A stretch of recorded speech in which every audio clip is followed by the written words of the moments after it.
At 0700 on March 30, 1945, Major General Maurice Rose rode in the lead jeep of Task Force Welborn, south of Paderborn, Germany, watching the forested road ahead where German armor had been reported moving through the darkness. 45 years old, 28 years in the army, the highest-ranking American officer leading from the front in Europe. Elements of the German 116th Panzer Division had positioned at least 4 Tiger tanks in the woods ahead, cutting off units of the 3rd Armored Division. Rose had earned his reputation the hard way. 7 months earlier, in August 1944, he had taken command of the 3rd Armored Division during combat in France. The previous commander had been relieved.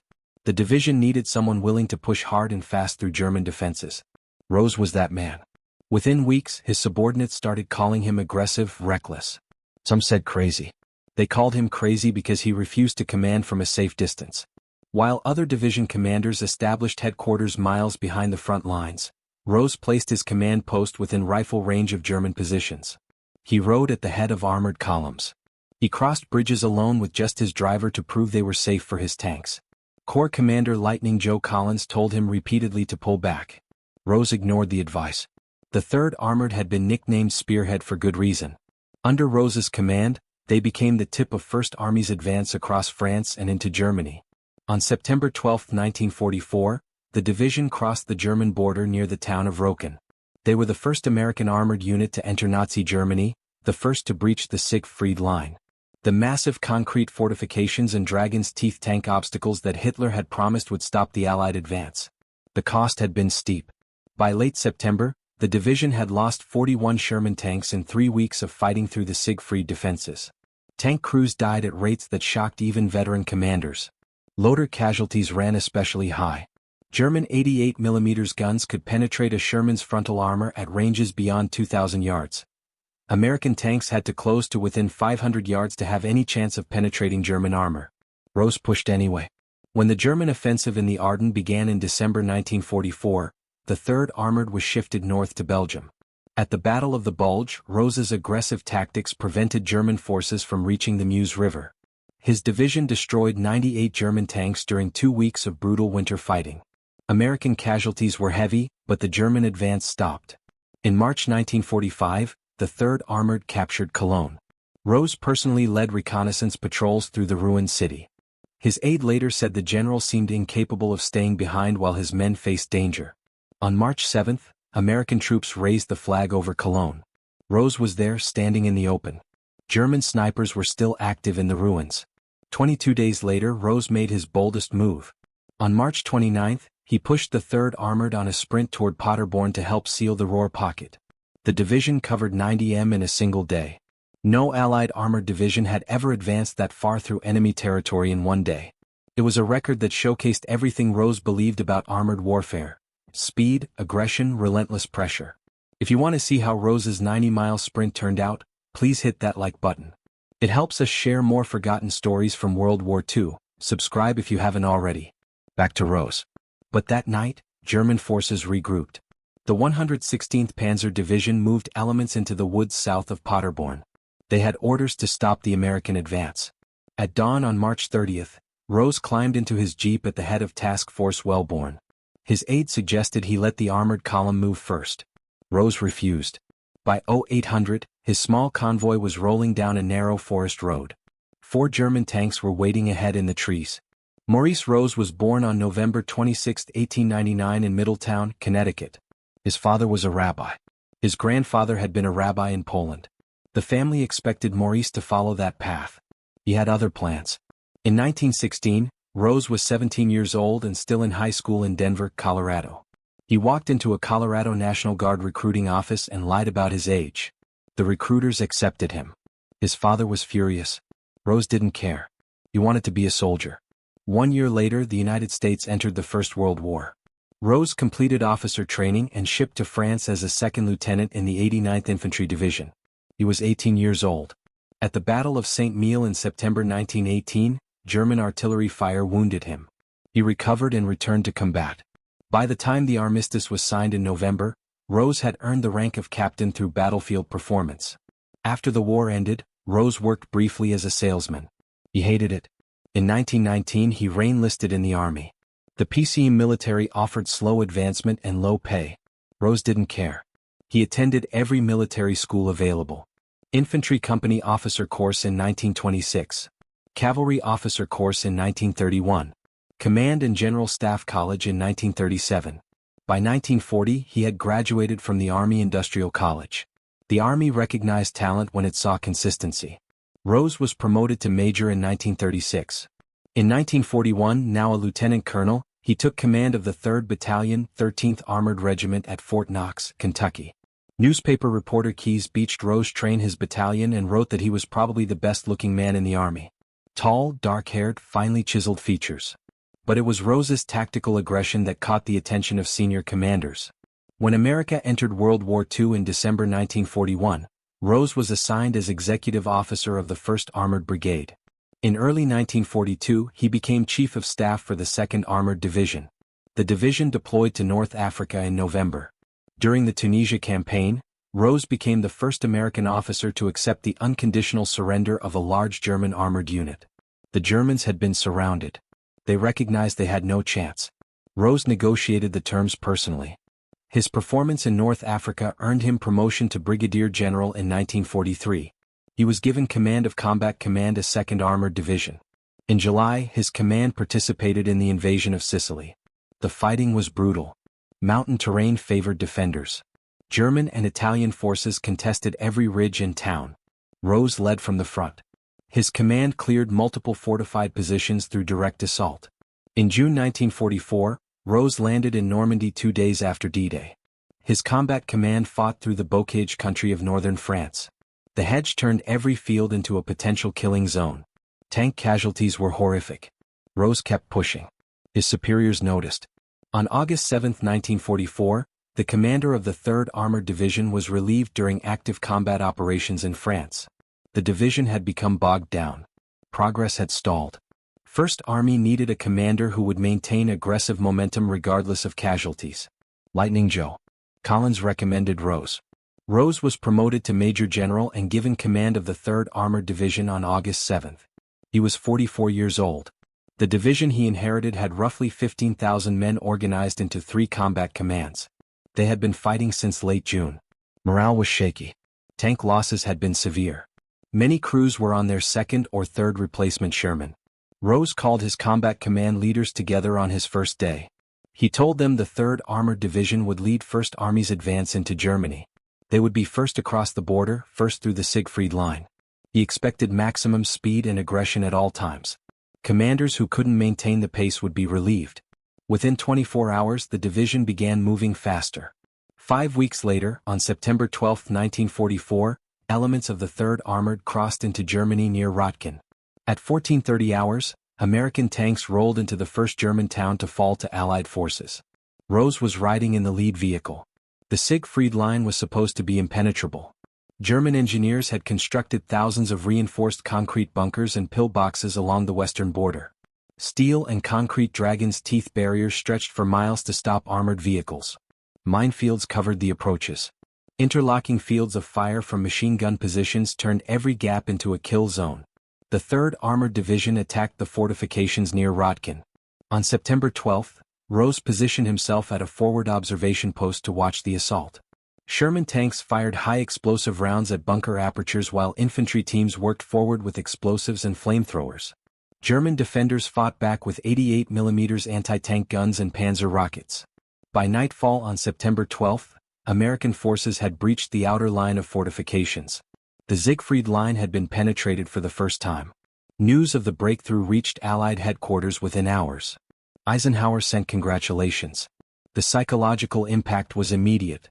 Hitler's impenetrable West Wall had fallen in less than 1 day. But breaking through was different from breaking out. German forces established new defensive positions every few miles. The terrain east of the Siegfried Line favored defenders. Rolling hills, dense forests, small villages with stone buildings that became fortresses. Rose kept pushing his division forward. Progress was measured in hundreds of yards per day instead of miles. Tank losses mounted steadily. By late September, the 3rd Armored had lost more than 40 medium tanks.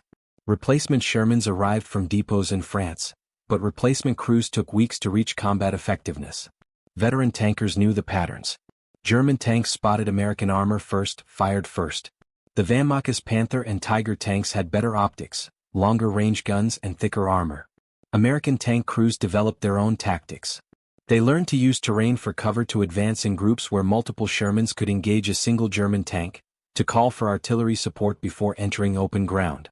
Rose encouraged innovation. He told his tank commanders to find solutions or die trying. The autumn weather deteriorated in October. Rain turned dirt roads into mud. Visibility dropped. Air support became unreliable. German resistance stiffened as American supply lines stretched longer. By mid-October, the 3rd Armored Division had advanced to within 20 miles of the Rhine River near Cologne. Then the offensive stalled. Ammunition shortages forced a temporary halt. Artillery units were rationed to specific numbers of shells per day. Tank units couldn't advance without artillery support. Rose protested to Corps headquarters. Collins told him to wait. Every division along the front faced the same problem. Supply trucks couldn't keep pace with the advance across France. The division spent late October and November fighting defensive battles around the town of Stahlberg. German counterattacks came almost daily. Local commanders knew Rose's aggressive reputation. They targeted his forward positions with concentrated artillery barges followed by infantry assaults. American casualties increased. Rose established his command post in a damaged building less than 2 miles from the front line. Incoming German artillery fire hit the area multiple times per day. His staff begged him to move further back. Rose refused. He said he needed to see the battlefield to make proper decisions. His presence near the front became legendary among the division's enlisted men. Stories spread about the general who wouldn't hide in the rear. On December 16, 1944, German forces launched a massive surprise offensive in the Ardennes. 3 German armies attacked through Belgium with the goal of reaching Antwerp and splitting Allied forces. The offensive caught American units completely by surprise. Entire regiments were surrounded and forced to surrender. The 3rd Armored Division received orders to move north immediately. Rose pulled his units out of their positions near Stahlberg and drove toward Belgium. The weather was brutal. Snow and freezing temperatures. Roads were iced over. Visibility was near zero. The division drove through the night. By December 19, elements of the 3rd Armored had reached defensive positions near Huels, Belgium. German armored spearheads were attempting to bypass American strong points and reach the Meuse River. Rose positioned his tanks across the roads leading west. He told his commanders they would hold regardless of what the Germans threw at them. The German offensive in the Ardennes involved over 200,000 troops and nearly 600 tanks. 3 entire armies attacking on a 60m front. The goal was to punch through weak American defenses, cross the Meuse River and capture Antwerp. If successful, the offensive would split British and American forces and potentially force a negotiated peace. The 3rd Armored Division stood directly in the path of the German advance. Rose deployed his tanks in defensive positions along key road junctions near Huels. German armor would have to come through his sector to reach the Meuse. He had roughly 200 operational Sherman tanks.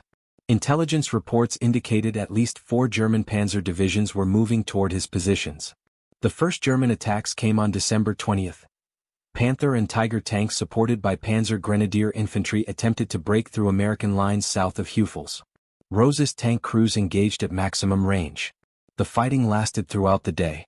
By nightfall, the 3rd Armored had knocked out 17 German tanks. American losses were 12 Shermans destroyed and 6 damaged. German forces probed for weak points over the next 3 days. Rose moved his reserves to threaten sectors personally. He rode forward to observe German movements and adjust his defensive positions. On December 23, the weather cleared enough for American fighter bombers to attack German armor. The combination of air support and Dugin tanks stopped the German advance in the 3rd Armored sector. By Christmas Day, the German offensive had stalled. They had failed to reach the Meuse River. American reinforcements were arriving daily. Patton's 3rd Army was attacking the southern flank of the German salient. The 3rd Armored Division had held its positions despite being outnumbered nearly 3-1 in armor. The cost had been significant. The division reported 98 German tanks destroyed during 2 weeks of fighting. American tank losses totaled 41 Shermans completely destroyed and another 33 damaged. Infantry casualties exceeded 500 men killed, wounded, or missing. But the line had held. In January 1945, American forces began counterattacking to reduce the German bulge. Rose's division participated in offensive operations to push German forces back to their starting positions. The fighting was brutal. Winter conditions made movement difficult. Frozen ground prevented digging proper foxholes. Frostbite casualties mounted as quickly as combat casualties. By late January, the German salient had been eliminated. American forces were back to the positions they had held in mid-December. The Battle of the Bulge was over. Germany had lost roughly 100,000 men and 600 tanks in the offensive. Men and equipment they could not replace. The Wehrmacht would never again launch a major offensive on the Western Front.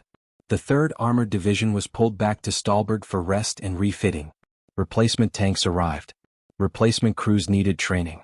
Rose gave the division 2 weeks to absorb replacements and prepare equipment. In early February, 1st Army planned a new offensive to cross the Rohr River and drive toward the Rhine. On February 23, the 3rd Armored attacked across the Rohr near Duran. German resistance was lighter than expected. Many Wehrmacht units had been decimated during the Ardennes offensive. The division advanced rapidly. Within 3 days they had penetrated 15 miles beyond the river. Rose pushed his lead elements toward Cologne. The city was Germany's 4th largest and a major industrial center.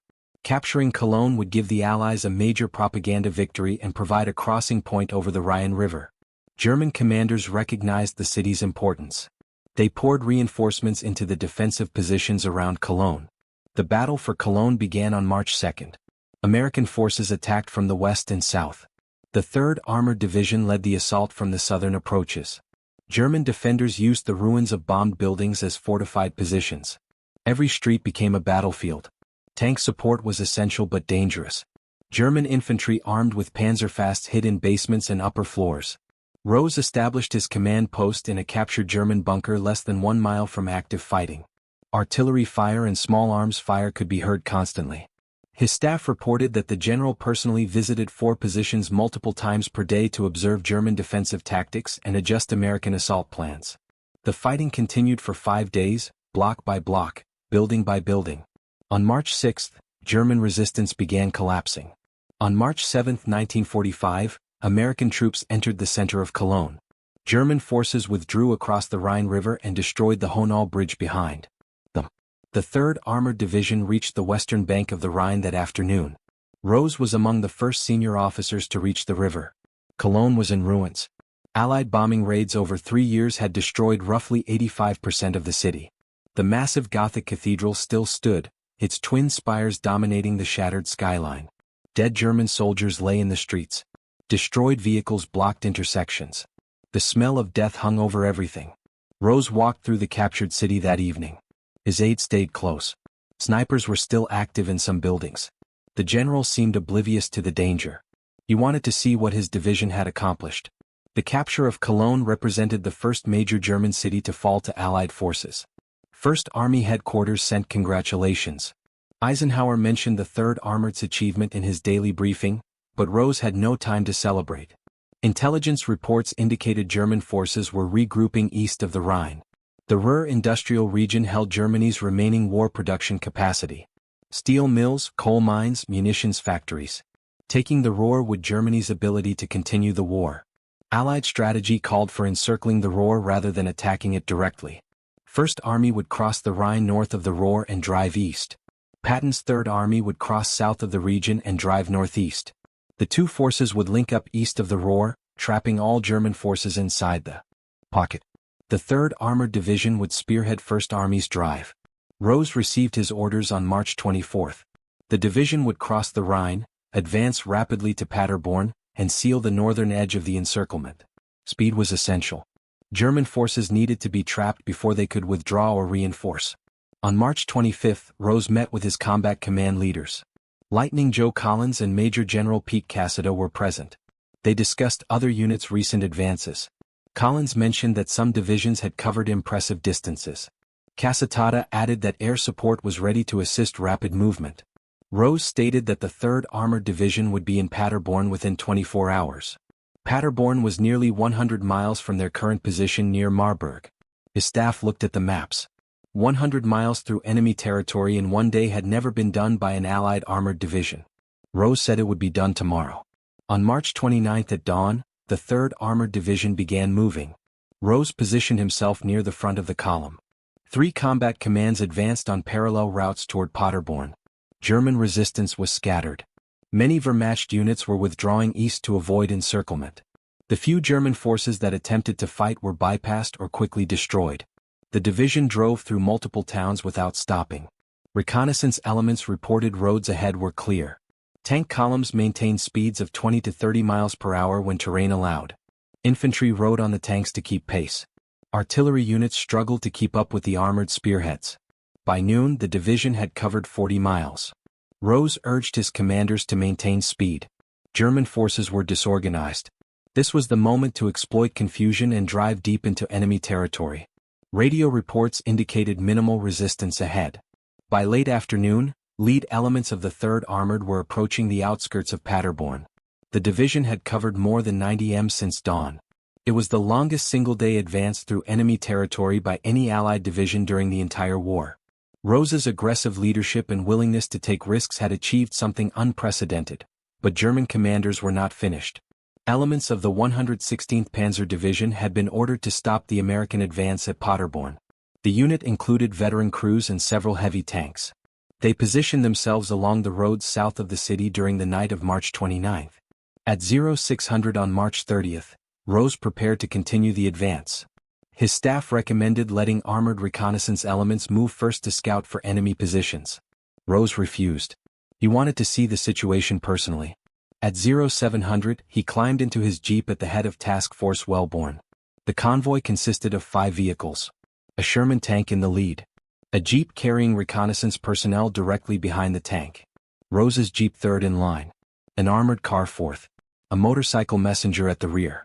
Total personnel in the convoy numbered approximately 15 men. Rose sat in the front passenger seat of his jeep. His driver was Technical Sergeant T.J. Sean.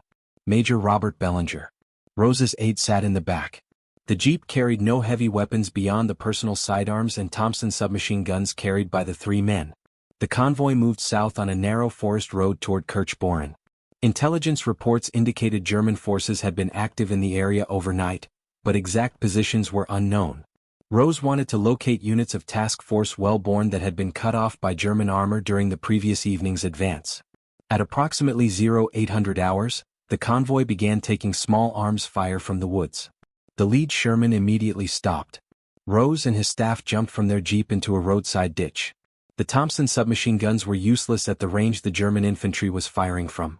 Within seconds, the lead Sherman took a direct hit from a German anti-tank gun. The round penetrated the turret.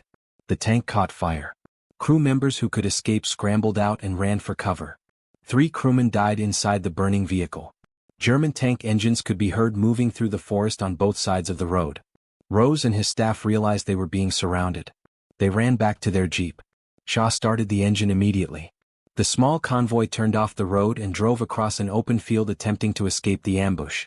The field was rough terrain. The jeep bounced violently over frozen ground. They drove several hundred yards before turning back toward the main road. Rose needed to reach American lines and reorganize a response to the German armor that had infiltrated behind Task Force Welborn's advance. When the convoy reached the road, Rose saw German tanks, multiple vehicles, heavy armor.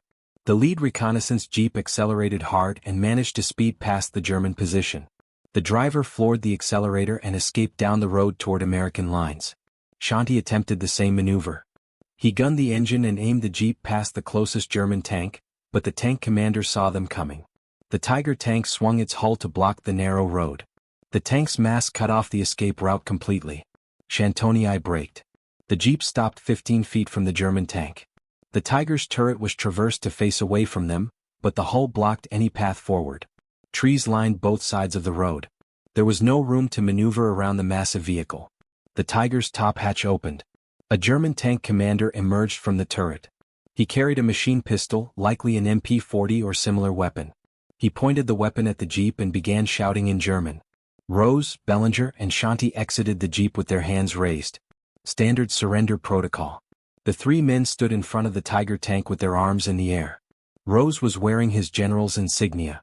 2 stars clearly visible on his helmet and uniform. The German tank commander was approximately 10 feet away. The time was approximately 8:15. Daylight, but the forest created shadows on the road. The German was still shouting. Rose was the highest-ranking officer. He would conduct the surrender. His pistol was holstered on his right hip. Army protocol required surrendering officers to remove their sidearm and place it on the ground. Rose lowered his right hand toward his holster. The movement was slow, deliberate. He was reaching to unbuckle the holster and remove his weapon to surrender it. The German tank commander opened fire. The MP-40 fired in short bursts, 9mm rounds. At least 14 shots were fired in rapid succession. Multiple rounds struck Rose in the head and torso. He fell immediately, dead before he hit the ground. Bellinger and Schantz ran. The German did not pursue them. They reached American lines 30 minutes later and reported what had happened. American forces recovered Rose's body the following day on March 31st. A patrol from the 3rd Armored Division reached the site where he had been killed. The German tank crew had withdrawn during the night. Rose's body lay beside the road near a plum tree. 14 bullet wounds, most to the head and upper torso. News of Rose's death reached 1st Army headquarters within hours. Lightning Joe Collins was shocked. Attacking. Task Force X, now commanded by Lieutenant Colonel John B.S. Jr., cleared the roadblock where Rose had died. American tanks destroyed the German armor that had ambushed the convoy. By late afternoon on March 31st, elements of the 3rd Armored entered Paderborn. The city fell after heavy fighting. On April 1st, American forces completed the encirclement of the RER. The 3rd Armored Division linked up with elements of the 9th Army east of the industrial region. Over 376,000 German soldiers were trapped inside the pocket.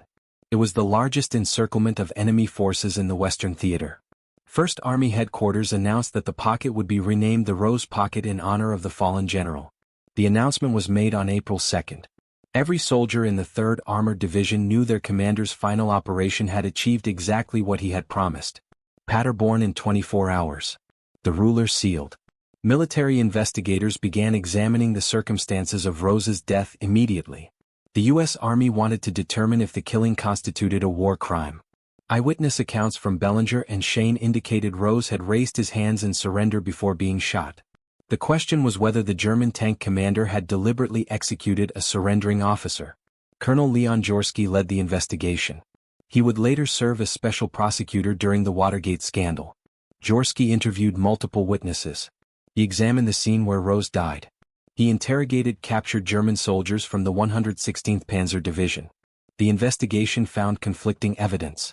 Bellinger stated that Rose was clearly surrendering when shot. He had his hands raised.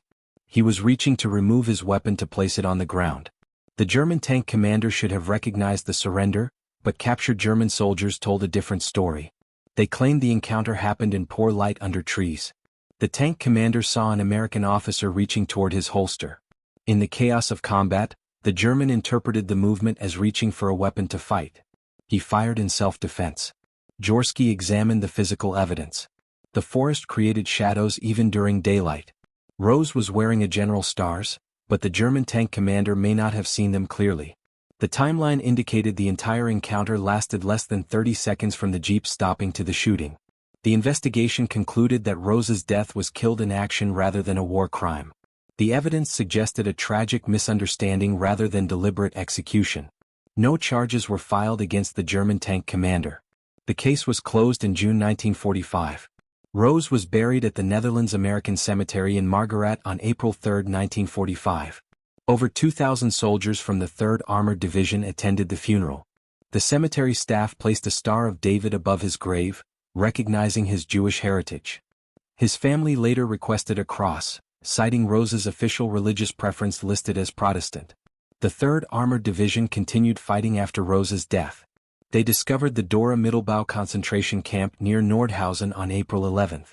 Over 1,000 dead prisoners were found at the site. Hundreds more were barely alive. Medical teams worked to save survivors. The division's final major combat occurred at Dessau on April 23. After 3 days of fighting, the city fell. Germany surrendered on May 8, 1945. The war in Europe was over. Maurice Rose was the highest-ranking American officer killed by enemy fire in the European theater. He was 45 years old. He had served 28 years in the Army. The 3rd Armored Division compiled its final statistics for World War II in May 1945. Total battle casualties numbered 9,243 men.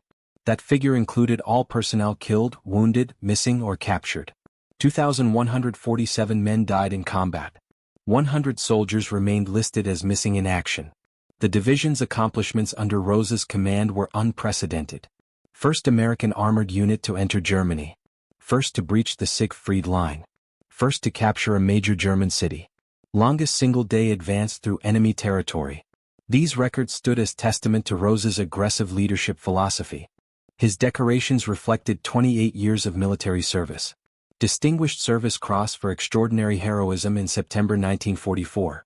Distinguished Service Medal, 2 Silver Stars, 2 Legions of Merit, 2 Purple Hearts, 2 Bronze Stars, French Legion of Honor, French Croix de Guerre, Belgian Croix de Guerre. Rose had been recommended for the Medal of Honor 3 times during World War II. Each recommendation was downgraded to lesser awards. The reasons varied. Some senior officers believed his aggressive tactics were reckless rather than heroic. Others thought leading from the front was foolish rather than brave. Rose never received the nation's highest military decoration. But the men who served under him understood what he had accomplished. Tank crews who survived the war credited Rose's leadership with giving them the best chance of victory. His insistence on speed and aggression meant American forces spent less time exposed to German fire. His willingness to lead from the front meant he understood the dangers his men faced. After the war, the Army named multiple installations in Rose's honor. Rose Barracks in Vilsack, Germany became home to American armored units. Maurice Rose Army Airfield opened near Frankfurt. Rose Hall and Rose Terrace at Fort Knox, Kentucky, honored his service-training armored forces in Denver, Colorado. The Jewish community had been raising funds for a new hospital when news of Rose's death arrived. They renamed the planned facility General Maurice Rose Memorial Hospital. The hospital opened in 1948 and later became Rose Medical Center. It remains in operation today. The United States Army commissioned a transport ship named USAT General Maurice Rose. The vessel served from 1946 until 1975. A primary school in Margaret, Netherlands was also named for Rose, reflecting the gratitude of the Dutch people for American sacrifice during liberation. In 2021, Colorado approved construction of a bronze statue honoring Rose. The 10-foot monument depicts him leading his troops. The words, "Follow me," appear on the base. The statue was dedicated on April 16, 2022 in Denver. Military historians have debated Rose's legacy for decades. Some argue his aggressive tactics resulted in unnecessary casualties. They point to the 3rd Armored Division's high loss rates compared to other units. Others counter that Rose's tactics shortened the war and ultimately saved lives by maintaining relentless pressure on German forces. The debate misses a fundamental truth. Maurice Rose believed armored warfare required speed, aggression, and personal leadership. He practiced what he preached. He never asked his men to take risks he wouldn't take himself. He died doing exactly what he had done throughout his career, leading from the front. His death on March 30, 1945 was not heroic. It was tragic. A misunderstanding in poor light under trees. 30 seconds that ended the life of the most aggressive armored commander in the U.S. Army. But his life before that moment defined courage and commitment to mission. If this story moved you the way it moved us, do me a favor. Hit that like button. Every single like tells YouTube to show this story to more people. Hit subscribe and turn on notifications. We're rescuing forgotten stories from dusty archives every single day. Stories about generals and tank commanders who led with courage and aggression. Real people, real heroism. Drop a comment right now and tell us where you're watching from. Are you watching from the United States, United Kingdom, Canada, Australia? Our community stretches across the entire world. You're not just a viewer, you're part of keeping these memories alive. Tell us your location. Tell us if someone in your family served. Just let us know you're here. Thank you for watching and thank you for making sure Maurice Rose doesn't disappear into silence.